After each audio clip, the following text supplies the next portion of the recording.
I was in contact with Brian Shaw for many months. Now he wrote to me that he want to train with me. I think that this is a really smart idea from Brian Shaw to bring in Hermes Gasparini to train before his match with Leonidas in April, because Hermes has experience pulling Leonidas on the practice table. This was about 2.5 years ago. Hermes and Leonidas did a little grip up. Hermes shaking his head. Looks like he was a little bit impressed with Leonidas' strength. This is back in 2023. So I think Hermes will be able to give some potentially useful tips to Brian as far as what he can do against Leonidas. I mean, here you see Hermes pretty much toying with his wrist. He's giving Leonidas some advice. And in the strap, again, you see the cupping. Hermes is basically just toying with him with the cupping there.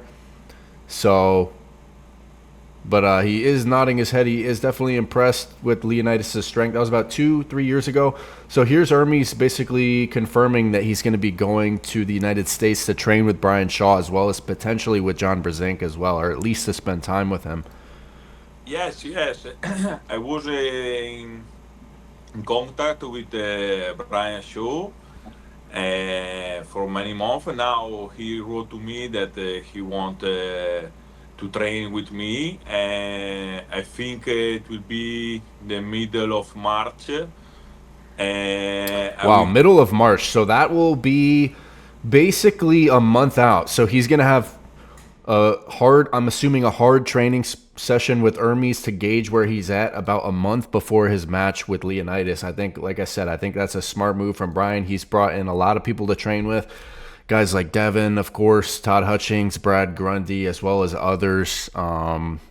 So I think this is a good opportunity for him to test where he's at and potentially get some good advice from Hermes. To stay with him 2-3 days to train together, to share all my experience about my technique, everything, my training. And after this, I asked to Robert, is it possible to stay together with Robert and John to spend So then he's going to do a little tour in the United States, Hermes, that is. But would be crazy to see if Brian can be really strong and just be able to do anything with Hermes in those practice pulls. Would be very, very interested. That would definitely be making a statement if he's able to look impressive and sparring. I'm sure he's going to try to be somewhat rested to test his strength against a guy who's in the top 5, being Hermes. So let me know what you guys think about Brian Shaw's decision to bring in Hermes in March to train with him a month out from his match with Leonidas.